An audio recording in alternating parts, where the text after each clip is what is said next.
Hello, everyone. We are coming to you almost live from lockdown.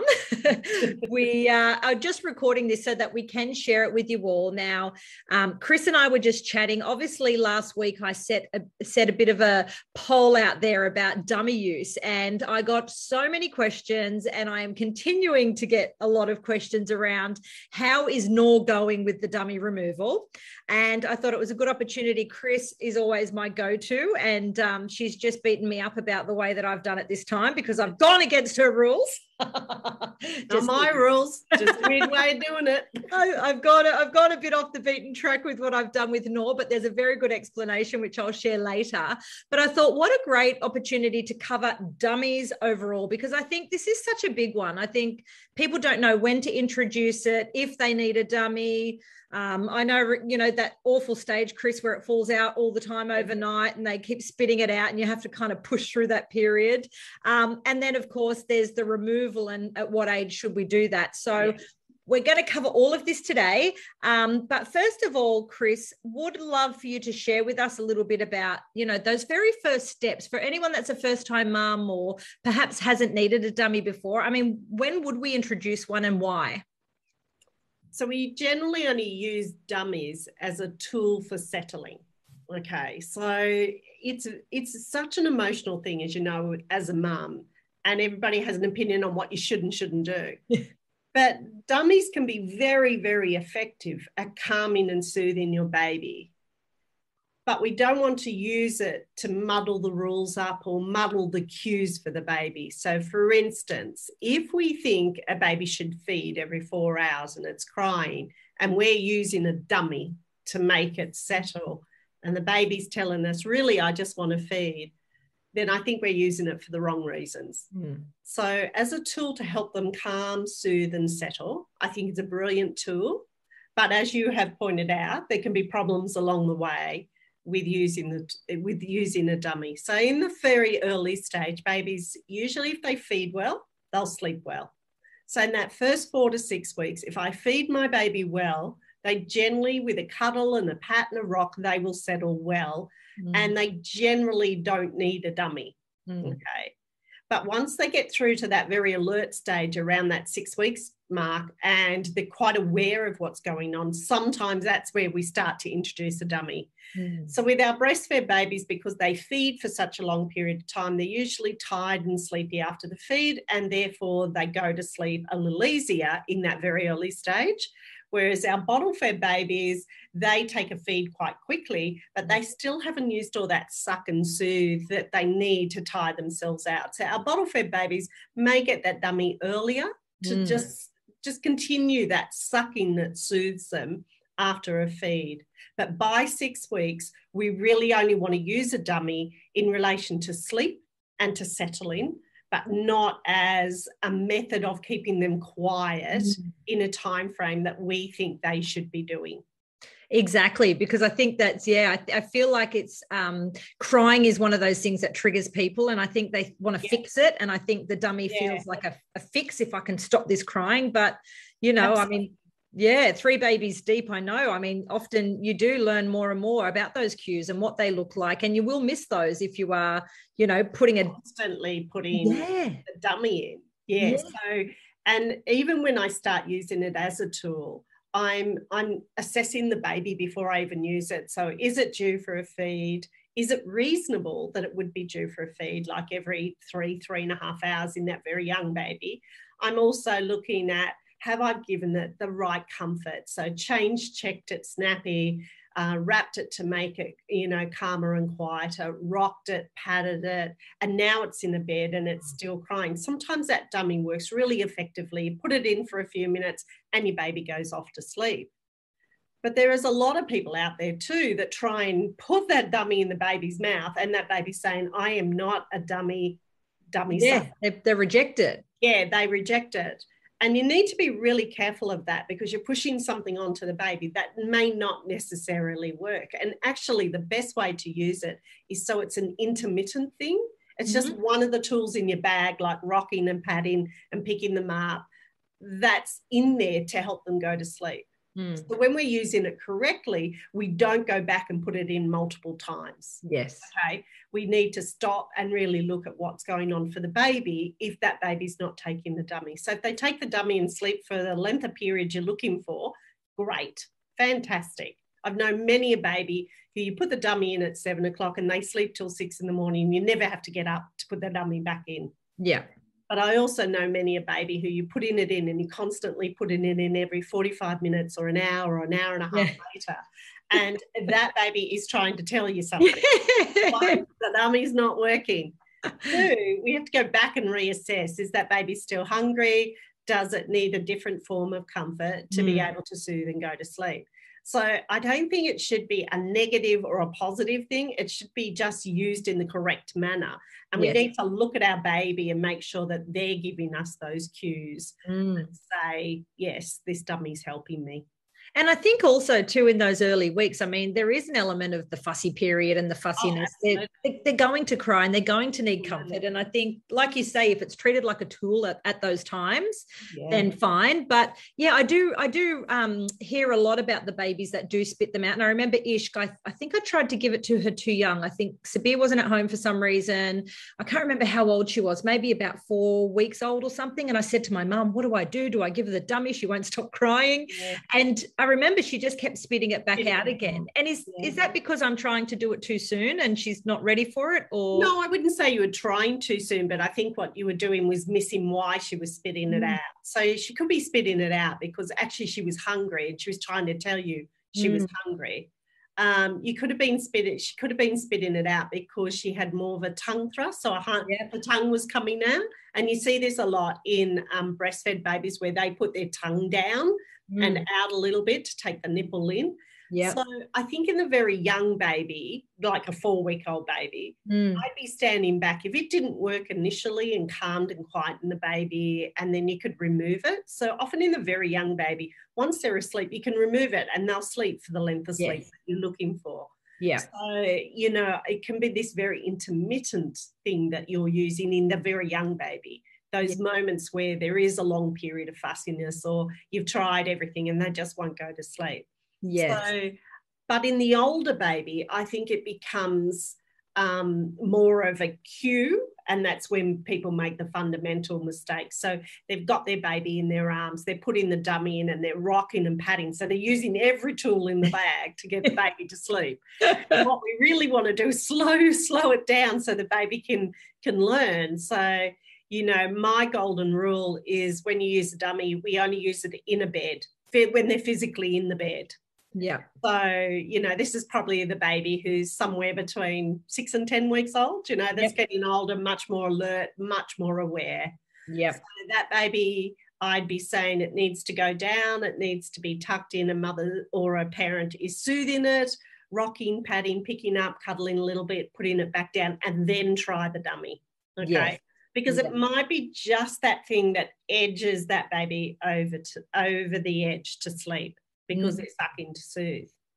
So it's replacing the feed. It's just helping them move into that space. Exactly. And I feel like it's this whole, you know, progression we talk about, not regression, progression. There are stages where they do find it harder to fall asleep. And absolutely. And that 4-month-old and that 5-month-old, you know, as they become even more aware, they automatically just spit the dummy. They can see, quite literally spit the dummy. And so we have to step back and go, well, what's going on for this baby? If it's spitting the dummy constantly, well, let's stop putting it back in its mouth. Let it wait a little bit, maybe, you know, like pat it and rock it and wait a little bit so that when you put it in, it's more effective if that baby has been a dummy sucker. But if you know, it's constantly coming out, especially the babies overnight where maybe they've slept for 8 hours and suddenly they're waking at 4 hours, and then the parents spend in the next 4 hours putting a dummy in, that baby's telling you that actually that's probably about the previous feed. So if you just get up once and put the dummy in that older baby, if you put that dummy in once and it sleeps for the next 4 or 5 hours, then I don't think there's anything wrong with that. That's just a typical dummy, you know, baby aroused and then it needed to go back to sleep. But that constant putting the dummy in, the baby's trying to tell you something else. So it's time to step back and look at what's going on for the baby. Yes, absolutely. And I think too, the different ages, because some people go through the early stages and they don't use a dummy, but then they obviously get through these tricky stages and want to introduce it. So again, it's, as you say, have it in your cupboard, have it up your sleeve as a tool. But I do remember you saying about the keeping it in the bed as they get older. And I absolutely did that for number 2 and 3. Ishk, no, I was like in her mouth to shush her up. And, she'd go to nice restaurants and eat dinner. Yeah. With Ishk in a bassinet with her dummy. It was fabulous. And then and then 2 and 3 it was I knew better. And I remember with Ishk, actually, because I remember seeing her walk, she was becoming a little bit more dependent on it, and I'm going to ask you this in a minute. She was becoming more dependent on it, and I remember on her first birthday I was like, I don't like her walking around with this, I don't like how attached she's becoming. I just took it away. But then of course babies 2 and 3, you've got an older one to attend to. So number 2, I just used it in his bed, but I let him have it for longer. When he went into a big boy bed, disappeared. And then Nunu is number 3. Nunu is a whole different story. Well, as we know, she's late developer, so she needs her sleep. She's nearly 3. She'll sleep for hours and hours in her bed. She really has relied on that for comfort. But I went to take her, as I was mentioning, to this plastic surgeon about a little lump, and she said, oh, she's still using the dummy. And I went, what? And she said, yeah, the shape of her mouth. And I said, oh, no, she's got sort of, buckish looking teeth. Like I could see that they're a bit protruding a little bit further forward from a young age. She said, no, it's actually the roundness of the palate that you can see. And I said, well, I only use it at nighttime for bed. And she said, it is important to remove it before they turn 3 because, yes, it can. Well and truly, yeah. I totally agree because of the formation, the movement of their palate and their gum line. And the production and the speech, I'm guessing. I mean, she only speeches, yeah, she only has it for sleep, thankfully. But I can definitely see, and I actually needed someone, because I would have probably kept Nunu in there because it's so convenient. She sleeps, she loves it. She needs a day sleep at preschool, so they rely on it because it helps her to sleep there.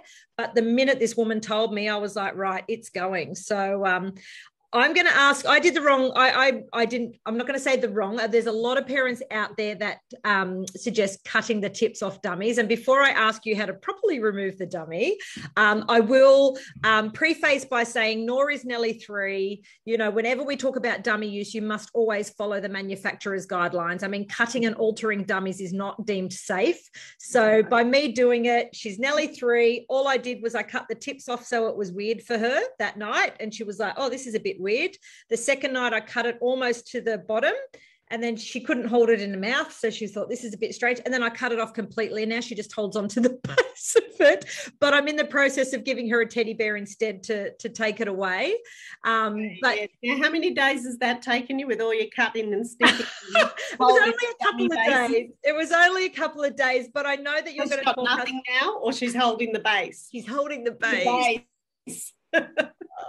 But you know what? What we haven't done is actually got rid of the dummy. Just chopped it down. I've solved the problem of the mouth, which is what I was the most concerned about. And I thought, gosh, if she's hanging on to the base of this dummy. But I have had so many questions for people asking, and I did want to get you, the expert, to talk to us about dummy removal, because I love what you always have to say about this. I think sometimes we put this big hurrah around it that we need the dummy fairy, that we need to give it to someone. I think we become attached to it more so than... I'm sure the parents are attached to it.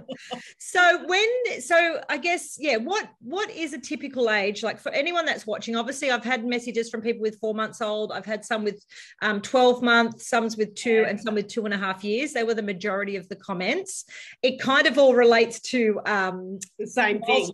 Yeah, and milestones where the babies are struggling or having sleep changes. Yeah. So, what is your general rule of thumb for removing the dummy age-wise? And also, if you could share a little bit about the process. Okay, so you need to remove the dummy by the age of, I would say by the age of 2. Now, my logic for this hasn't got anything to do with their mouth, but it does have to do with their language. Yeah. So one is it interrupts the tongue formation in terms of language. There's another little practical reason for why I usually get rid of it at 2 is because you want to get rid of all those baby things before you put them in a bed. Yeah.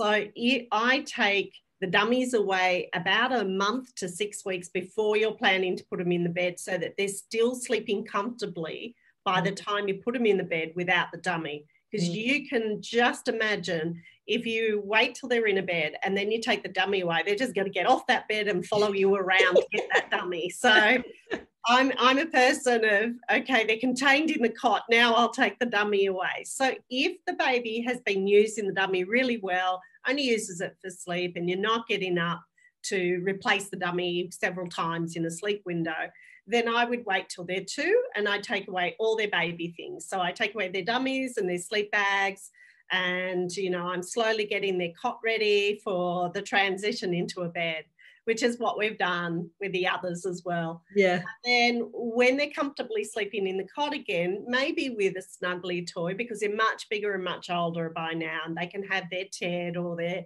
Lammy or whatever it is, then it makes it much easier to transfer them across to their bed.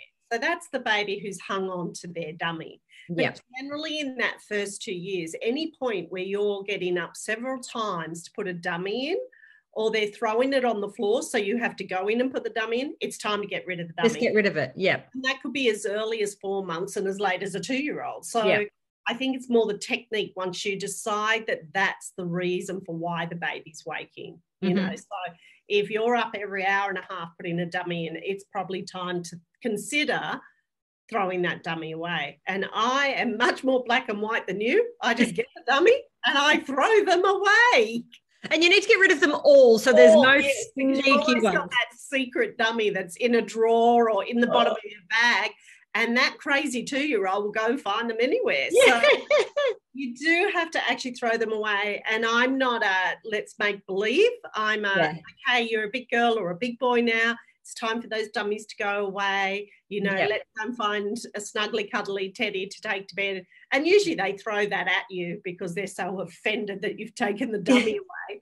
But it only takes a few days. It takes a few days, You know, they're done and they actually sleep better, and then they're ready. So we would take all the remainder of Nunu's dummy. I will, I promise. Before you put her in the bed, before you put her in the girl's bed. And I think for Nunu, have you got a Lulu doll?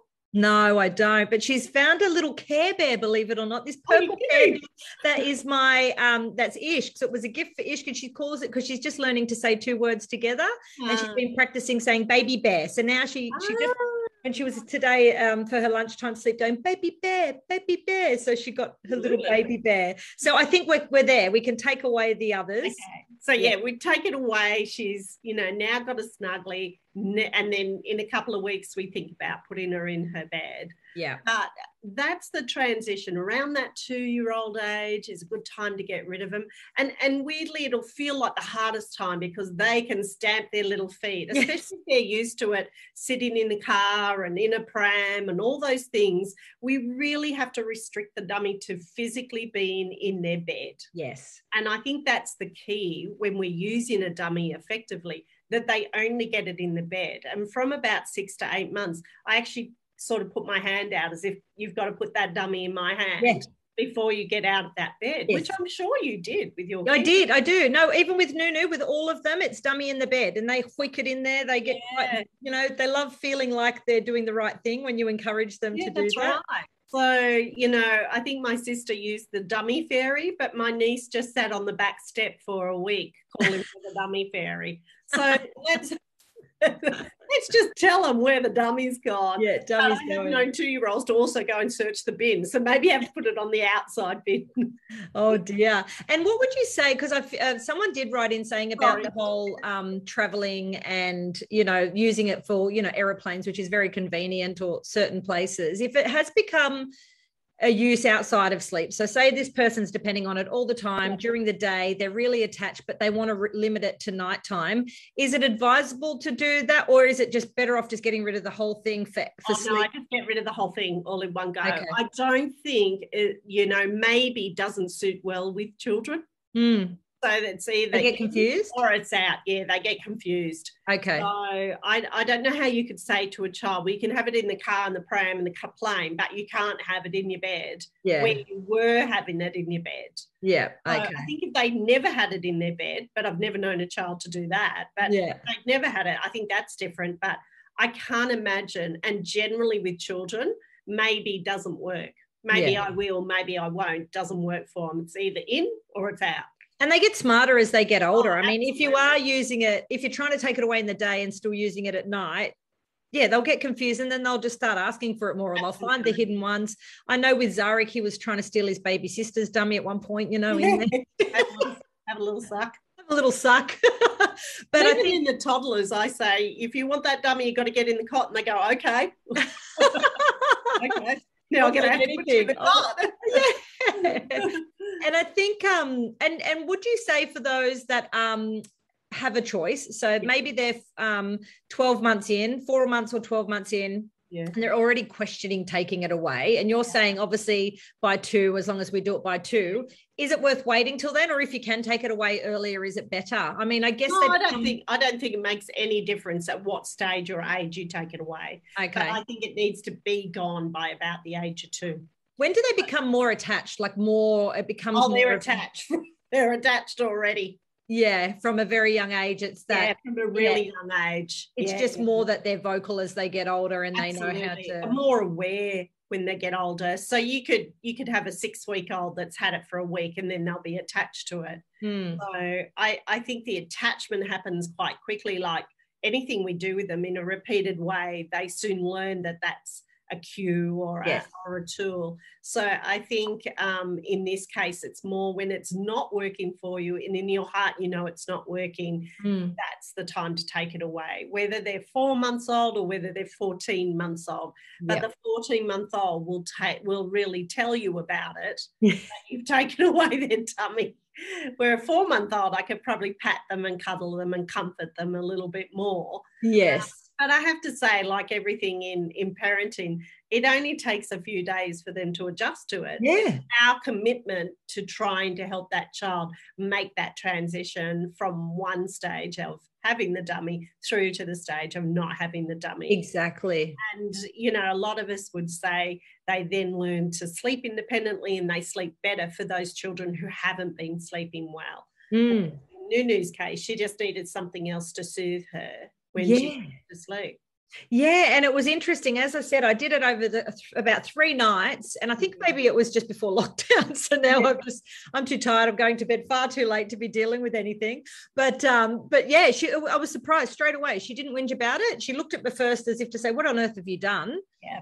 But then she accepted, okay, this is the way it is. I'll find another way to soothe myself. So really, had I have taken that then and given her the teddy bear straight away. It's probably her nature, because a lot of kids I can see if you chop the top of it or nip the top of it more, I think they could be just as agitated as if you took it away because it's not working the same way as before. So I think Nunu's nature is, there's a change. That's okay. We'll move along. Exactly. Whereas some of them might be a little bit more vocal and kick and scream and complain. But absolutely. But like you say, it is just such a short period of time to push through.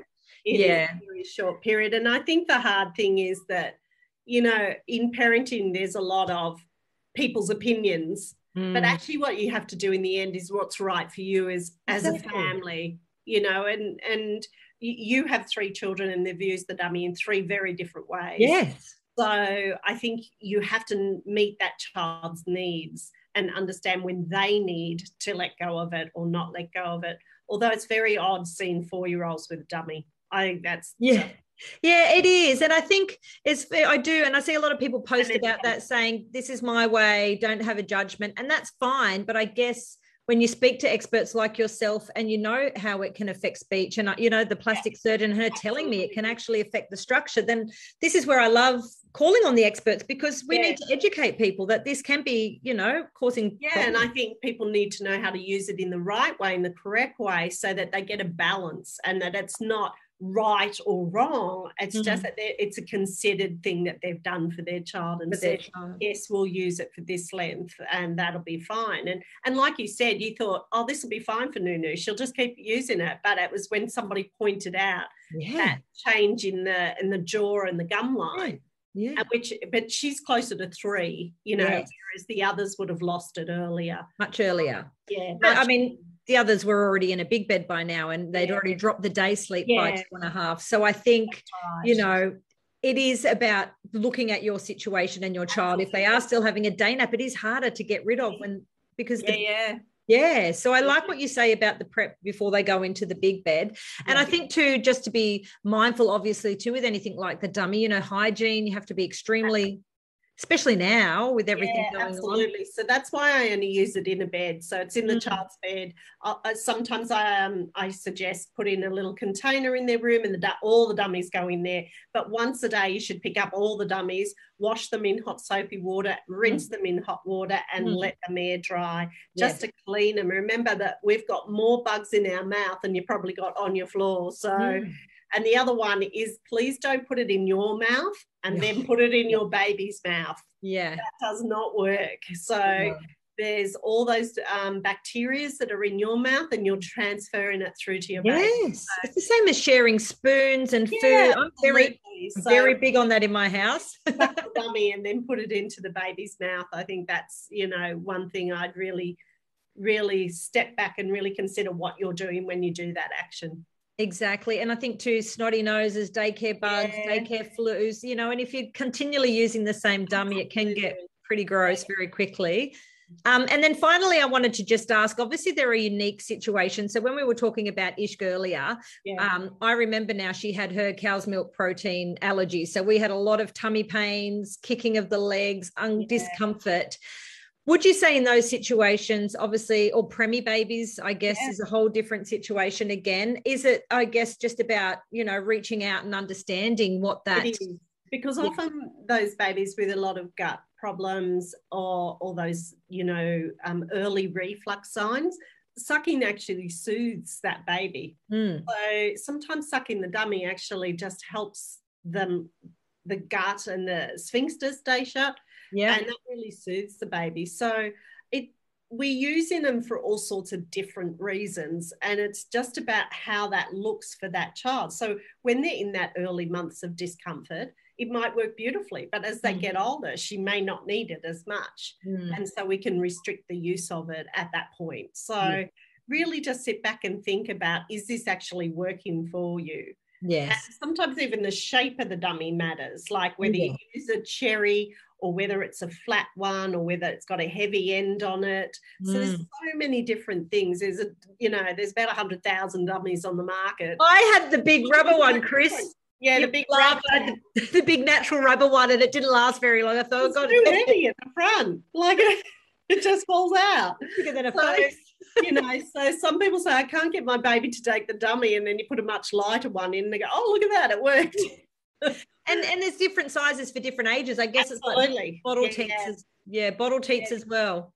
Some people think that, you should just stick with the one size and the baby will drop it when the baby gets too big for the dummy, it's too small.